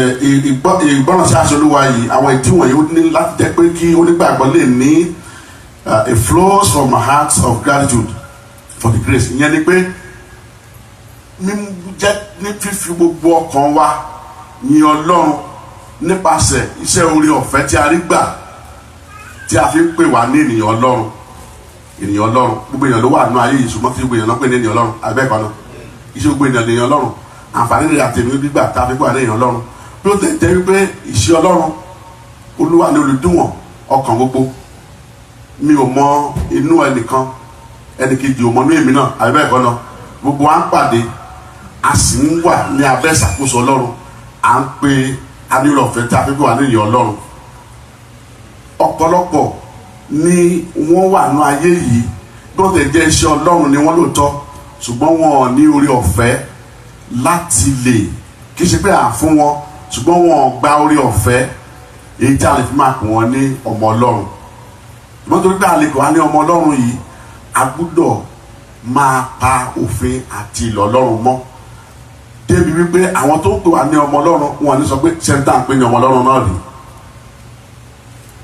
ṣẹ́ńtà ń pè ní ọmọ Ọlọ́run náà nìyí wọ́n ń sọ̀rọ̀ kẹlẹ́ òun la bá ń bẹ̀ wọ́n ń yíwèé òun la bá ń bẹ̀ oríṣiríṣi ìwà ayé yìí òun la bá ń bẹ̀ àwọn èrè tí ò tọ́ òun la bá ń bẹ̀ àwọn ènìyàn bẹ̀rẹ̀ pé ṣé ọmọ Ọlọ́run náà lẹ́dà ń wí yìí ṣùgbọ́n bí a bá ń ronú orí ọ̀fẹ́ èyí tí a fi rà wá padà tí a mọ̀ wípé ọ̀pọ̀lọpọ̀ ni ó ní ló wà náà tí ò ní ẹ̀tọ́ sí orúkọ ọmọ Ọlọ́run tá à ń wí yìí nítòótọ́ láwùjọ àwọn ọmọ Ọlọ́run a gbọ́dọ̀ máa pa òfin àti àṣẹ Olúwa mọ́ èyí tí yóò mú kí àwọn ènìyàn lè máa kà wá gẹ́gẹ́ bí ẹni ka Bíbélì ìwà wa àti ìṣe wa ní àwọn ènìyàn kọ́kọ́ máa kà kí wọ́n tó ka Bíbélì àbí bẹ́ẹ̀ kọ́ ni Bíbélì wí torí náà àwọn ìṣe àti ìwà wa yìí ẹ jẹ́ kí a máa pa ara wa mọ́ kí a fi ara wa sábẹ́ àṣàkóso ìgbọ́ràn sí ọ̀rọ̀ Ọlọ́run àti àwọn àṣẹ àti ìlọrin lórí àkóràn wa lọ́wọ́. Ipa arífìdímúlẹ̀ léyìí nínú ẹ̀wọ̀n mo ti sọ yẹn. Ipa kẹrin ó ní pé Ọlọ́run máa ń san èrè fún àwọn tí ó gbọ́ràn Olúwa máa ń san èrè fún àwọn tí ó gbọ́ràn Genesis 22 verse 18 àti Exodus 19:5 Olúwa máa ń san èrè fún àwọn tí ó gbọ́ràn Olúwa máa ń san èrè fún àwọn tí ó gbọ́ràn Olúwa ní bíbùkún èmi yóò bùkún ọ ní dídi ńlá èmi yóò sọ ọ́ di ńlá nítorí tí o gbọ́ràn sí àṣẹ mi Olúwa ń bá Abraham sọ̀rọ̀ níhìn yìí ó ní jáde kúrò lé bàbá rẹ̀ ìgbọ́ràn ọ̀nà àkọ́kọ́ nìyẹn. Ẹlẹ́ẹ̀kejì Olúwa béèrè pé kí ó fi ọmọ kan ṣoṣo tí ó bẹ̀bẹ̀ fún láti àwọn ọdún wọ̀nyí wá kí ó fi rúbọ fún òun. Nígbà tó sì ṣe èyí kò dú Ọlọ́run ní ìbéèrè Ọlọ́run. Ọ̀pọ̀lọpọ̀ ọdún wa bí bàbá máa ń sábà sọ nígbà tax season tẹ́lẹ̀ mi bá gba 5,000 ọ̀sẹ̀ mẹ́ta kò ní wá sí church. Tẹ́lẹ̀ mi bá gba 10,000 oṣù mẹ́ta nìyẹn kò ní wá nítorí pé kúkú sí wa lọ́wọ́ á lọ ṣe tó wù ló ṣe kó tó wù. Ṣùgbọ́n mélòó ni ẹni tí ó ti ń béèrè fún ọmọ láti bẹ̀rẹ̀ ọjọ́ ayé ẹ̀wà àmọ́ ọjọ́ orí Abraham kí Olúwa tó yọ̀ǹda ọmọ yìí fún ó sì sọ bá bẹ́ẹ̀ náà pé kó fi rúbọ padà fún òun. Ṣùgbọ́n kò du Ọlọ́run ó fi rúbọ padà. Nínú ìwé Genesis ló bá sọ pé níbi bùkún mi yóò ṣe kí ni mi yóò bùkún ọ. Ìbùkún a máa wà, èrè a máa wà fún ìgbọràn sí àṣẹ Olúwa. Bí a bá lè pa òfin Olúwa mọ́ tá a gbọ́ràn sí àṣẹ Olúwa, ìbùkún wà fún wa, èrè wà fún wa lórúkọ Jésù. Olúwa tó jẹ́ àlegbà èrè wọ̀nyí. Ipa ìkarùn-ún ni wípé ìgbọràn sí Ọlọ́run ó ń fi hàn ìfẹ́ wa sí Ọlọ́run. Ìgbọràn sí àṣẹ Ọlọ́run ó ń fi hàn ìfẹ́ wa sí Ọlọ́run. A lè rí ìfìdímúlẹ̀ yìí nínú ìwé John kínní orí 5 ẹsẹ̀ 2 sí 4. Ipa kẹfà ìgbọràn sí àṣẹ Ọlọ́run ó fi hàn gẹ́gẹ́ bí ìgbàgbọ́ wa ti tó nínú Ọlọ́run. Bí ìgbàgbọ́ wa ti tó ẹni tí a bá gbàgbọ́ nínú rẹ̀ ni ó lè sọ fún wa pé ṣe èyí tí a ṣe, má ṣe èyí tí a ò ní ṣe. Ó fi hàn bí ìgbàgbọ́ wa ti tó nínú Ọlọ́run. A lè rí ìfìdímúlẹ̀ yìí ní ìwé John kéré kan náà orí 2 ẹsẹ̀ 3 sí 4. Ìgbọràn sí àṣẹ Ọlọ́run ó sàn ju ẹbọ rírú. Ìgbọràn sí àṣẹ Ọlọ́run ó sàn ju ẹbọ rírú. A lè fìdímúlẹ̀ yìí nínú ìwé Sámúẹ́lì kínní orí 15 ẹsẹ̀ 22 sí 23 22 to 23. Ìgbà tó gbẹ̀yìn ni wípé ṣíṣe àìgbọràn a máa fa oni sínú ẹ̀ṣẹ̀, ìdẹkùn àti ikú. Ṣíṣe àìgbọràn a máa fani sínú ẹ̀ṣẹ̀, ìdẹkùn àti ikú. Èyí tá a lè rí fìdímúlẹ̀ nínú ìwé Rome orí 5 ẹsẹ̀ 19 àti Kọ́ríńtì kínní orí 15 ẹsẹ̀ 22. Ẹjọ́ mo fẹ́ ní mo wá sí ìdánidúró, mo fẹ́ kí màmá bá ka Fílípì orí 2 ẹsẹ̀ 8 sí 11. Fílípì orí 2. Nígbà tí a sì ti rí i ní ìrí ènìyàn, ó rẹ ara rẹ̀ sílẹ̀. Yes. Ó sì tẹríba títí di ojú ikú, àní ikú orí àgbélébùú. Nítorí náà Ọlọ́run pẹ̀lú sì ti gbé e ga gidigidi. Ó sì ti fi orúkọ kan fún un tí ó borí gbogbo orúkọ, pé ní orúkọ Jésù ní kí gbogbo ẹkún kí ó máa kúnlẹ̀, àwọn ẹni tí ń bẹ ní ọ̀run, Yes. àti àwọn ẹni tí ń bẹ ní ilẹ̀, àti àwọn ẹni tí ń bẹ ní ìsàlẹ̀ àti ìsàlẹ̀ ilẹ̀, àti pé kí gbogbo ahọ́n kí ó máa jẹ́wọ́ pé Jésù Kristi ni Olúwa, fún ògo Ọlọ́run Bàbá. Ẹ kí hallelujah. Ẹ kí hallelujah. Nínú ìṣẹ̀dá ayé Ọlọ́run Bàbá, Ọlọ́run Ọmọ, Ọlọ́run Ẹ̀mí Mímọ́ àbí bẹ́ẹ̀ kọ́ náà, Jésù Kristi ni ọmọ. Bí ó ti jẹ́ Ọlọ́run tó ní, ó kọ́ ìgbọràn títí dé ojú ikú, ìkórí àgbélébùú. Kó tó kúrò ní ọ̀run ni ó ti mọ iṣẹ́ tó ń bọ̀ wá ṣe. Ó tó kó dénú ayé yìí nígbà tó bẹ̀rẹ̀ sí ní gbọ́n, tí ẹ̀mí Ọlọ́run dàgbàrá rẹ̀, tí ó ríra rẹ̀, tó mọ magnitude of the responsibilities.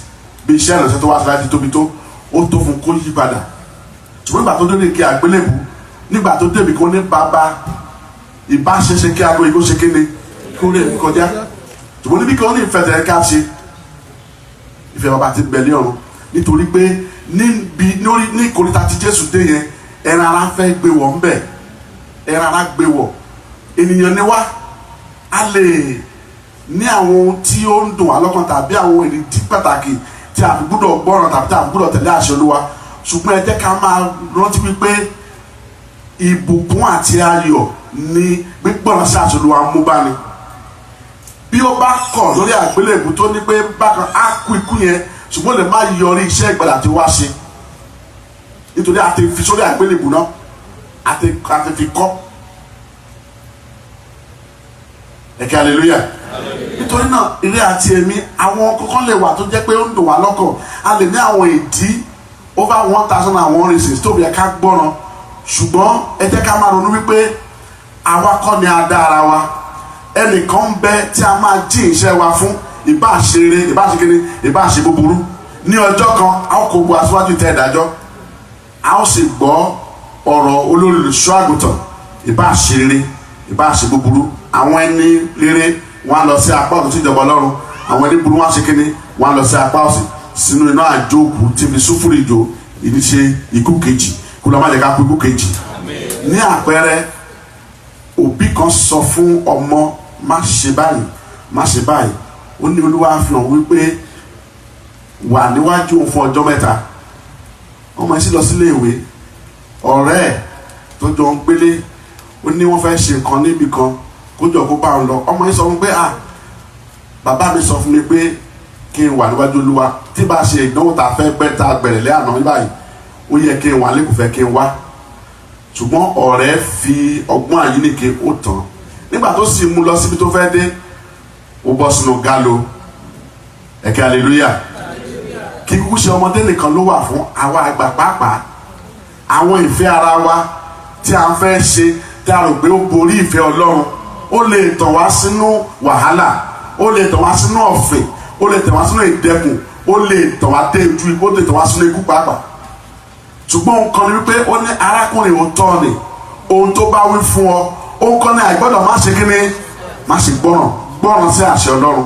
Ìbá ṣe nípasẹ̀ ìránṣẹ́ Ọlọ́run, ìbá ṣe nípasẹ̀ àlá, ìbá ṣe nípasẹ̀ ọ̀rọ̀ Ọlọ́run, pàápàá jùlọ òfin mẹ́wàá. Bí a bá ń pa òfin mẹ́wàá mọ́, tí gbogbo a bá ń pa òfin mẹ́wàá yìí mọ́, ayé yìí á máa dára o, a ò máa ní wàhálà o. Pàápàá jùlọ àwọn ọmọ Ọlọ́run, a ó máa gbé ní ìbámu pẹ̀lú ìfẹ́ Ọlọ́run. Àwọn ìbùkún tó Ọlọ́run fẹ́ yóò máa jẹ́ ìpín wa, ṣùgbọ́n pé a fẹ́ dọ́gbọ́n sí, òun náà ló mú àyídáyídà, àyínike, àyínípadà, wàhálà tó mú bá ní. Lórúkọ Jésù olùfẹ́ àtàgbà láti dúró nínú ọ̀rọ̀ Ọlọ́run, láti pa òfin Olúwa mọ́, láti gbọ́ràn ní kíkún bí Kristi ti ṣe kí Olúwa kó gbé wọ̀ wá. Lẹ́yìn tí ó kú, tí ó jẹ́ Bíbélì sọ náà làkàyọ́ ní pé a fi orúkọ kan fún ní orúkọ tí ó borí gbogbo orúkọ, pé ní orúkọ Jésù ní ìlà oòrùn, ní ìwọ̀ oòrùn, gúúsù àti àríwá ní gbẹ́rin àgbáyé kò síbi tí a kì í pe orúkọ Jésù yìí. Àbẹ́ ẹ̀kọ́ náà bí ò bá gbọ́ràn kó rẹra rẹ̀ sílẹ̀, kí ó jọ̀wọ́ ara rẹ̀ títí ojú ikú nípa ìjìyà àti kórí àgbélébù, bóyá ìbá ti ṣeé ṣe fún láti gba ire àti ìbùkún tó pọ̀ báyìí. Nítorí náà ire àti èmi olùfẹ́ àti àgbà láti pa àṣẹ àti àwọn òfin Olúwa mọ́, láti gbọ́ràn sí àwọn ìkìlọ̀ kí Olúwa kó gbé wọ̀ wá, kí Olúwa kó bùkún àánú ọ̀rọ̀ rẹ̀. A pe ìránṣẹ́ Ọlọ́run ilẹ̀ tó kù máa gbàdúrà lórí ọ̀rọ̀ Ọlọ́run tí a gbọ́.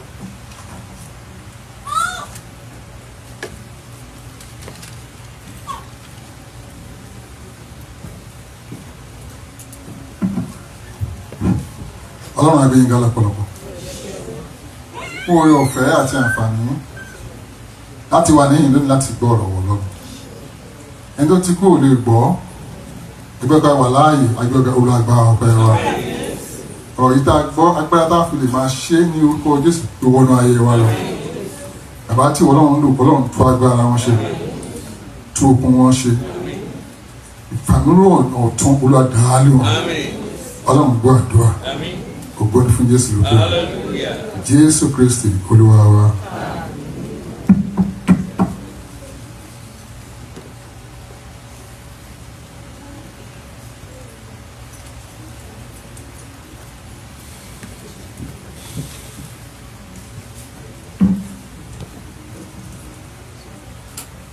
Ẹ̀kẹ́ hallelujah. Dúpẹ́ lọ́wọ́ Ọlọ́run fún oore tí Ọlọ́run ṣe nínú ayé wa. Olúwa kí ó gba ọpẹ́ wa. Àwọn ìfilọ̀ wa kò yàtọ̀ síbi a ti máa ń ṣe tó bá di ìrọ̀lẹ́ òní. a ó pàdé lórí ìlà ní aago 6 sí aago 7 tó bá di ọjọ́ Wednesday láti aago 9 títí di 9:45 ní alẹ́. Ọlọ́run á ràn wá lọ́wọ́ lórúkọ Jésù Kristi. Ìyẹn ní èdè òyìnbó. Ó yẹ kí a jẹ́ kí àwọn ọmọ wa kó máa kọ́ ẹ̀kọ́ nínú Bíbélì pàápàá nígbà tí wọ́n padà lọ sílé ìwé. Orí ọ̀fẹ́ tá ó fi tọ́ Ọlọ́run á máa fi fún wa lórúkọ Jésù. A ní ìgbéyàwó láàrin àwọn ọmọ wa méjì, Oyinlọlá àti Emmanuel, ní ìlú Nashville, Tennessee ní August 17 and 18. Olúwa á mú ọjọ́ ró lórúkọ Jésù Kristi. Ní ọjọ́ náà, kó tó di ọjọ́ náà, lẹ́yìn ọjọ́ náà, Ọlọ́run á dáàbò bò wọ́n. Ọjọ́ náà á sì láyọ̀ alárinrin lórúkọ Jésù. Fún àwọn tí ó ń bá wa jọ́sìn, kò sí àlejò nílé Ọlọ́run, ilé bàbá wa ni a wà. Fún àwọn tó ń bá wa jọ́sìn ní ìgbà àkọ́kọ́, ẹ jọ̀ọ́ ẹ jẹ́ kí a gbé ọwọ́ wa sókè. Ẹni tó ń bá wa jọ́sìn ní ìgbà àkọ́kọ́, ẹ jọ̀ọ́ ẹ jẹ́ kí a dìde. A fẹ́ mọ̀ yín jù báyìí lọ. Ẹ bá ń bá hallelujah. Praise the Lord. Ẹ jọ̀ọ́ máa kí lórúkọ yín. Mrs. Israel Esther Ekapo sáàrin wa. Yes ma. Faith Igwe. God bless you ma. Ẹ jẹ́ kí a dìde kí a fi hallelujah kọ kí wọn káàbọ̀ sáàrin wa.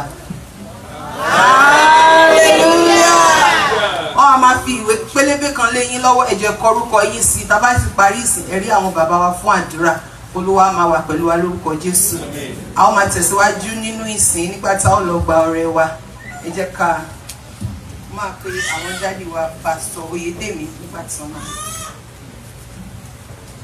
Hallelujah. Hallelujah. Jẹ́ ká fọwọ́ níwà bọ̀wọ̀ fún Ọlọ́run. Jẹ́ ká dúró lórí ẹsẹ̀ wa. Ká mú ọrẹ tó jọjú. Àwọn tá a ti ní káàdì àpò ìdámẹ́wàá jẹ́ ká nawọ́ sókè káwọn aṣọ́nà lè fún wa. Tá bá nílò káàdì ìdámẹ́wàá, àpò owó ìdámẹ́wàá tó àbátì rè, ẹnáwó síbi tá a bá wà. Wọ́n mọ̀ wá bá wa bẹ̀, owó kan wà bẹ́ẹ̀. Àpò ọrẹ, àwọn tá a ti rí bá jẹ́ ká nawọ́ sókè kan lè fún wa. Àpò ọrẹ funfun yẹn tá àbátì rí bá jẹ́ ká nawọ́ sókè kan lè fún wa. Jẹ́ ká na ọrẹ wa sókè síwájú Ọlọ́run, ká bẹ̀rẹ̀ sí dúpẹ́ lọ́wọ́ Ọlọ́run fún oore ọ̀fẹ́ tó fún wa láti lè ṣiṣẹ́, láti lè rí owó. Ọ̀gọ̀rọ̀ kan ló fẹ́ ṣe eré ilé tí ò láǹfààní. Ẹ jẹ́ ká dúpẹ́ lọ́wọ́ Ọlọ́run. Ọba tí ò da iṣẹ́, tí ò sọ iṣẹ́ wa di ìṣẹ́ mọ́ wa lọ́wọ́. Ọba tó jẹ́ ká ju ẹ kí kán sáàkì wa tàbí ń ṣiṣẹ́. Ẹ jẹ́ ká dúpẹ́ lọ́wọ́ ẹ̀. Pé Ọlọ́run ga ní lógo. Òkú ò lè mú ọrẹ wá, alààyè nìkan ló lè mú ọrẹ wá. Ẹ ká dúpẹ́ gidigidi lọ́wọ́ Ọlọ́run. Ọlọ́run á dúpẹ́ gidigidi fún àwọn ọrẹ wọn. Olúwa yà sí mímọ́. Lórúkọ Jésù, Olúwa yà sí mímọ́. Bíbélì ní ẹ bu ọlá fún ọrẹ Ébélì àti ogungan pàápàá. Ọlọ́run bu ọlá fún ayé wa. Bí táwọn ti lè sọ̀rọ̀, jẹ́ kó rẹ kó sọ̀rọ̀ fún wa. Bí táwọn ti lè jà, jẹ́ kí ìdámẹ́wàá kó jà fún wa. Ẹ gbọ́ aláṣẹ ọ̀run ní orúkọ Jésù Kristi, Olúwa àti olùgbàlà wa. Akọrin.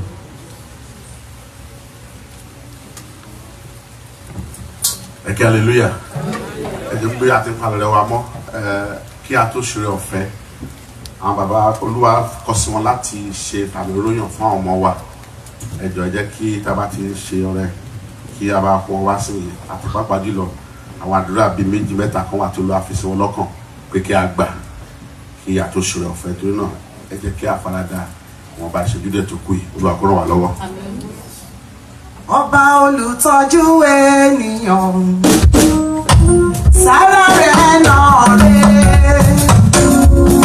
Jésù olùtọ́jú ènìyàn, sára rẹ̀ náà rẹ̀. Olùtọ́jú àwa, olùtọ́jú ènìyàn, sára rẹ̀ náà rẹ̀. Jésù olùtọ́jú ènìyàn. Jésù olùtọ́jú ènìyàn, sára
hallelujah. Jẹ́ kí a gbàdúrà yẹn Ọlọ́run wa fún ìtumọ̀ wa ṣe ògo ní forúkọ mímọ́ rẹ. Olúwa gba ọpẹ́ àti ìyìn wa. Àwọn ọrẹ náà nìyí gbogbo wọn tó ti bọ àbùtúmọ̀ rẹ wá Olúwa bùkún wọn. Iṣẹ́ má ti bọ́ lọ́wọ́ ẹnikẹ́ni. Iṣẹ́ má ti ṣe mọ́ wa lọ́wọ́. Owó wa àti iṣẹ́ wa jọ máa tẹ̀síwájú sí. Àwọn tẹ́lẹ̀ fẹ́ tó ṣàlàyé fún lórúkọ Jésù náà ṣètò tá a bẹ̀rẹ̀ yìí Olúwa ṣílẹ̀kùn àánú. Olúwa lànà fún gbogbo wa. Ògo ní forúkọ mímọ́ rẹ. Àwọn ọrẹ náà nìyí àti dámẹ́ fún ìtẹ̀síwájú àti ìgbélékè iṣẹ́ ìránṣẹ́ rẹ níhìn yìí àti jáde-gbogbo àgbáyé nípasẹ̀ iṣẹ́ ìránṣẹ́ yìí. Ayé ẹ̀dọ̀ kó yà sán lórúkọ ti bàbá àti ní ti ọmọ àti ní ti ẹ̀mí mímọ́ àmín ẹ̀kẹ́ hallelujah. Ẹ jẹ́ kí a jókòó ní ìṣẹ́jú díẹ̀ kí a tó pa bàbá wa ẹ jọ gbogbo àwọn tí ó bá ti dáwó ìkọ́lé tí ti fún ní receipt ẹ̀rí princess bí a bá ti ṣòro ọ̀fẹ́ kí ẹ gba receipt Olúwa kó ràn wá lọ́wọ́ Olúwa kó ràn wá lọ́wọ́. Ní báyìí mo pe àwọn bàbá wa ìránṣẹ́ Ọlọ́run ìránṣẹ́ àgùntàn Dẹ́dẹ́yẹ fún iṣẹ́ ìránṣẹ́ tí Olúwa ti paláṣẹ fún láti ṣe à ń bẹ̀ Olúwa pé kí Olúwa kó gbogbo àwọn iṣẹ́ ìránṣẹ́ náà jẹ́ ká yẹ Kristi sí nígbà tí wọ́n gbogbo wọn yìí.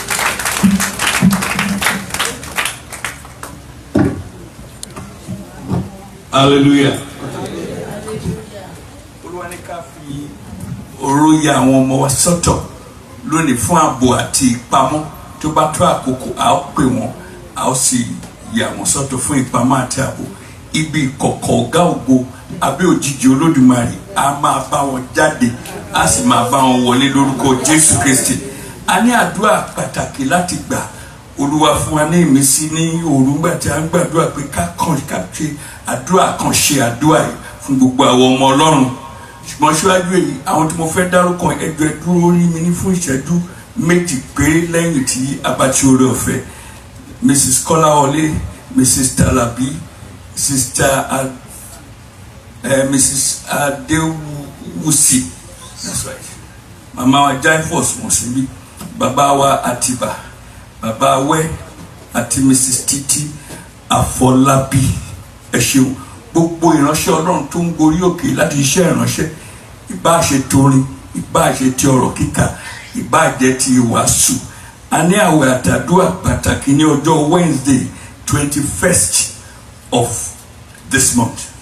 Mo bẹ̀ wá mi ò fẹ́ kẹ́nikẹ́ni nínú wa kó ṣàìpanú ìpàdé. Ó ṣe pàtàkì fún ààbò ara wa ni nítorí kí ọfà ọ̀tá kó má bàa bà wá.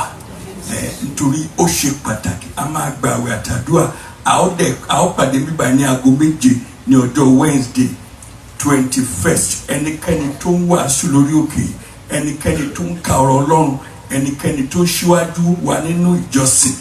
Gbogbo ẹ̀yin tí a ṣe roster tí a forúkọ yín sí 22nd ẹ ṣe on 22nd ni point of correction ẹ ṣe mà praise the Lord.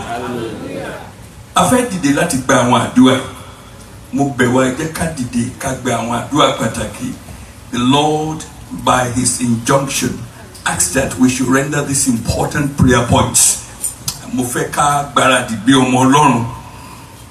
Ohun ẹlẹ́dàá tó dọ̀run òun ayé òun ló pe ẹja wọ́n sì ń sáré gìrìgìrì sínú àwọn Pétérù wọ́n gbóhùn ẹlẹ́dàá wọn ni. Mo gbàdúrà lórúkọ Jésù Kristi ohun àánú Ọlọ́run tó mú kí ẹ máa bá ire pàdé ní gúúsù àríwá àti ìlà rẹ̀ kó fọ̀ sínú ayé lórúkọ Jésù. Mo gbàdúrà lórúkọ Jésù Kristi ohun Ọlọ́run ló pe àparò ó pè wọ́n jọ sínú aginjù ohun ẹlẹ́dàá wọn ni wọ́n gbọ́. Mo gbàdúrà ohun àánú kó fọ̀ sínú ayé yìí. Nígbà tí ẹ bá lọ sí gúúsù tí ẹ lọ sáríwá ìlà oòrùn àti ìwọ̀ rẹ̀ kí ohun náà kó fọ̀ sínú ayé yìí. Mo gbàdúrà lórúkọ Jésù Kristi ohun Ọlọ́run kó fọ̀ sínú ayé yìí. Ohun Ọlọ́run ló sọ̀rọ̀ tí Anna fi di ọlọ́mọ. Ohun Ọlọ́run tàánú ló sọ̀rọ̀ tí Ẹ́sítérì fi di ayaba. Ohun àánú Ọlọ́run kó fọ̀ sínú ayé yìí. Mo gbàdúrà lórúkọ Jésù Kristi ẹ̀yin ọmọ Ọlọ́run mo pe ohun àánú Ọlọ́run láti gúúsù ìlà oòrùn àti ìwọ̀ rẹ̀ kó fọ̀ sínú ayé yìí lórúkọ Jésù. àánú rẹ olúwa làwa ń tọrọ.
Ẹsẹ̀ kẹẹ̀ẹ́dógún àti ẹsẹ̀ kẹrìndínlógún àánú Ọlọ́run fẹ́ sọ̀rọ̀ sínú ayé wa. Psalm 139 verse 15 and 16. Ẹ̀dá ara mi kò pamọ́ kúrò lọ́dọ̀ rẹ. Ẹgbẹ́ Bíbélì sọ pé ẹ̀dá ara wa kan tó ti kí ìyá wa tó lóyún wa rárá ó ní kò sì pamọ́ fún Ọlọ́run. Ọlọ́run rí kedere kí ọ̀tá tó mọ ohun tí a ó dà àti ẹni tí a ó jẹ́ lọ́lọ́run ti mọ̀ yín. Yes ma. Nígbà tí a dá mi ní ìkọ̀kọ̀. Nígbà tí a dá mi ní ìkọ̀kọ̀ in the secret place of the Almighty nínú inú ìyá mi nígbà tí ìyá àti bàbá mi ò mọ kọ́lọ̀ mi tí wọ́n mọ bójú mi ṣe máa rí ẹ̀yin Olúwa mọ̀ mí. Tí a sì ń ṣiṣẹ́ mi ní àràbarà ní ìhà ìsàlẹ̀. Wonderfully made. Ó pákéjì mi lọ́wọ́ bí ẹni ńlá tí ó wà mí ayé. Yes. Ojú rẹ ti rí ohun ara mi tí ó wà láìpé. Yes. Àti nínú ìwé rẹ ni a ti kọ gbogbo wọn sí. A ti kọ gbogbo ẹ̀ sínú ìwé rẹ. Ní ojoojúmọ́ ni à ń dá wọn. Ẹ ṣe wèrè ara Gádárà ènìyàn ló sá fún tó lọ sí bòjì ta ló hà mọ̀ wípé ajínrere àgbáyé lọ́lọ́run dá. Ọjọ́ tó bá àánú pàdé a pè é a sì mú lọ sílé tààrà. Bíbélì sọ pé látọjọ́ ọ̀nà ló ti bẹ̀rẹ̀ sí tẹ̀lé Jésù Kristi gẹ́gẹ́ bí ajínrere.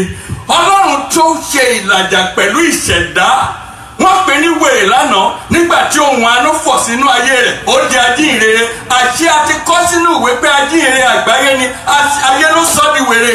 Mo gbàdúrà ohun àánú tí ó ṣe ìlàjà pẹ̀lú ìṣẹ̀dá ayé. Ẹni ńlá olókìkí lọ́lọ́run dá ọ. Ayé bẹ̀rẹ̀ sí mess pẹ̀lú ẹ lónìí ohun àánú tí ó ṣe ìlàjà pẹ̀lú ìṣẹ̀dá. Reconciling you with your true identity. You carry an identity from heaven. God packaged you for a purpose. You are not here to be messed up. Whatever had been messing your destiny up, today there shall be reconciliation with your destiny. Ní orúkọ Jésù, a ó ṣe ìlàjà pẹ̀lú ìṣẹ̀dá. A ó ṣe ìlàjà pẹ̀lú ìṣẹ̀dá.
Genesis chapter 37. Ẹgbẹ́ ẹ̀yin ọmọ Ọlọ́run ohun àánú lọ́rẹ́ fọ̀ sínú ayé wa kí ayé wa dé yí padà.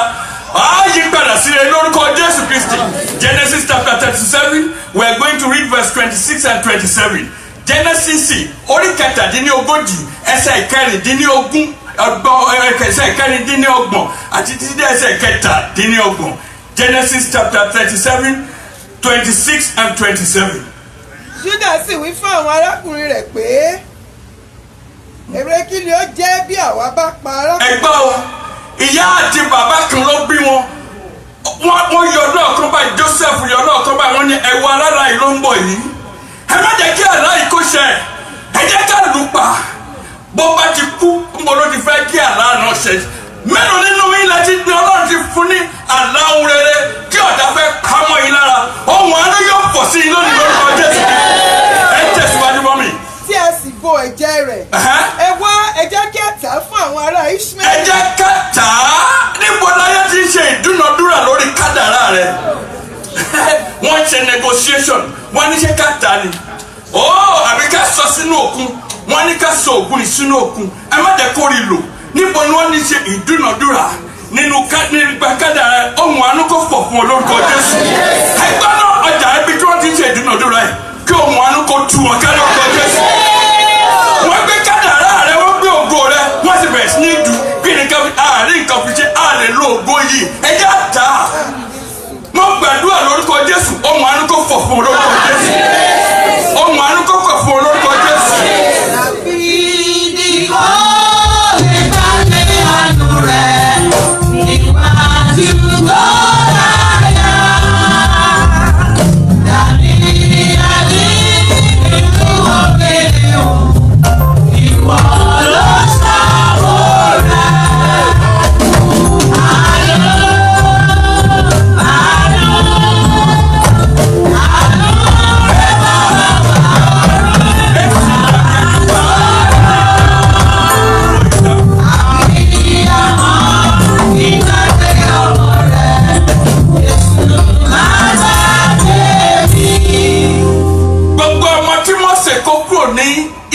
Ilẹ̀ Egypt wọ́n ọkọ̀ wọnú òkun gbogbo wọn lóye.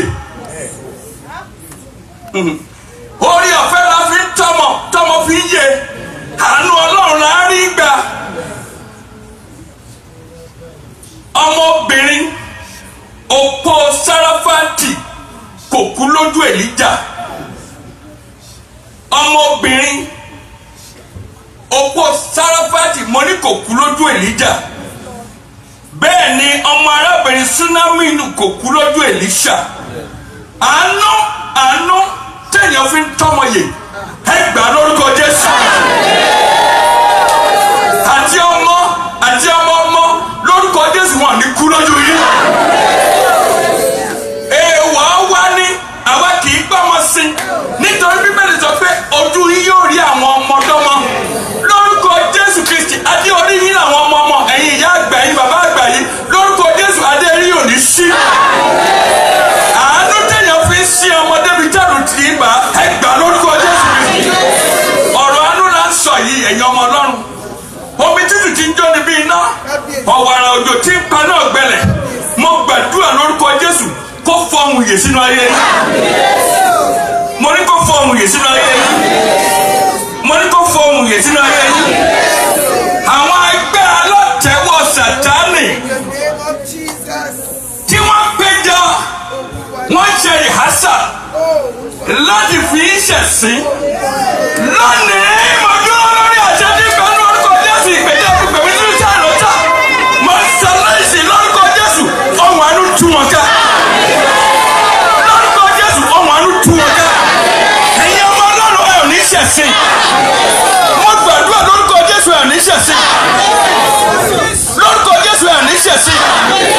Gbogbo nǹkan tó jọ mọ́ ìhòòhò àti ẹ̀sín ohun àánú rẹ̀ dànù kúrò lórí yín. Ní orúkọ Baba àti ntọ́mọ àti ntẹ̀mí mọ́ ní orúkọ Jésù Kristi Olúwa wa. Ọ̀tá ilé kò lè ṣe àdìmú.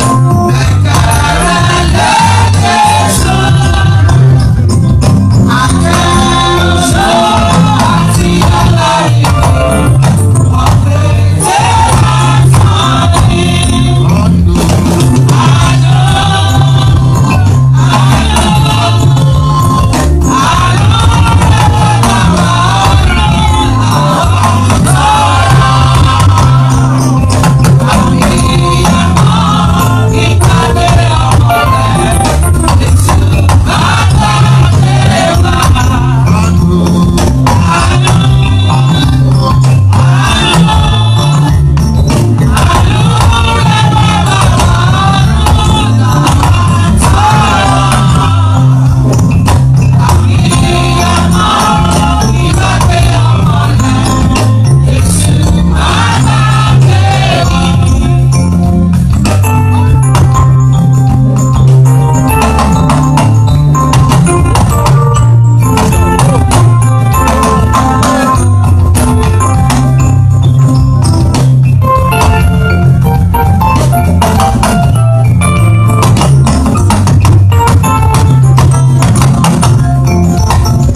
bẹ́ẹ̀ ni. ẹ jà sọ́wọ́ fáwọn ọmọ yín kí obìnrin kó fọ́ sí inú ọkùnrin tó fi lórí ẹ má jẹ́ ká confuse ìran ọlọ́run. ẹ jẹ́ kí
ìdádúró pé ẹ ti mú wa lọ sí ìpele tó kọ̀ nínú ayé wa gẹ́gẹ́ bí àkọọ́lẹ̀ yín pé ẹ ti dáàbò bò wá ẹni ìṣọ́ yín ṣọ́ wa ọlọ́run gbà yín àtọ́pẹ́ wa lórúkọ Jésù Olúwa gbọ́ pé àtìyìn wa à ń lọ pẹ̀lú ìdáláre à ń lọ pẹ̀lú ìṣẹ́gun yóò jẹ jáde gbogbo ojú yóò rí ṣùgbọ́n ẹ̀yin nìkan ṣoṣo láàfin ọlá yẹn àtòkò ní orúkọ Jésù Kristi Olúwa wa. Àmín àmín àmín lórúkọ Jésù. Ẹ jẹ́ ká jókòó fún ìṣẹ́jú ká tó ṣe oore ọ̀fẹ́ ẹ jẹ́ ká jókòó fún ìṣẹ́jú kan. Inú mi dùn láti fi tó wa létí wípé láàrin ọ̀sẹ̀ yìí ní ọjọ́ Friday Olúwa fún wa ní ọmọkùnrin làǹtìlanti ẹ̀bùn ọmọkùnrin kan lolúwa fi ta wá lọ́rẹ lágbára Ọlọ́run ní ọjọ́ Friday a ó sọ ọmọ náà lórúkọ ní bíbáyìí tí ó bá di Friday ẹ ò rí ìyá ọmọ ẹ mọ̀ pé lóòótọ́ ẹ̀bùn Ọlọ́run ni mo ní adifẹ́ di specialist ní gbígba àwọn àlejò àwọn tó wá láti Nàìjíríà wá bímọ àtijọ́ tí a ti ń gba àwọn lálejò kò sí kankan nínú wọn tó pa Nàìjíríà lọ́wọ́ òfo bẹ́ẹ̀ ni kò sí kankan tó máa pa lọ́wọ́ òfo lórúkọ Jésù àti àwọn tó wà ń bí àtàwọn tó wá láti òkè òkun wá bímọ lórúkọ Jésù àbíyè ló máa jẹ́ mo fẹ́ ìsọtẹ́lẹ̀ sínú ayé gbogbo ẹni tó ń wojú Olúwa fún ọmọ bí a ṣe ń kéde iná ọ̀la ó kéde tì í lórúkọ Jésù èké olùfẹ́ Jésù Kristi Olúwa fẹ́ mọ́ ọtí Ọlọ́run ìdàpọ̀ tẹ̀ mọ́ gbogbo àgbẹ̀ láti ìsìn àti títí láéláé àmín àmín lórúkọ Jésù àmín kátàkálẹ́lúyà mẹ́ta ibi inú máa dúró sí tí àwọn tí mo pè máa rí mi bíbáyìí torí ká má fa kókó ṣòfò lẹ́yìn tí a bá fi orí ọ̀fẹ́ tó ẹ má gbàgbé a ó ṣe èsì lédè Gẹ̀ẹ́sì lábẹ́ ìjọ apostolic the apostolic church North America English service ẹ ṣé o hallelujah mẹ́ta o hallelujah hallelujah hallelujah ẹ̀yin Olúwa lógo ẹ ṣé o.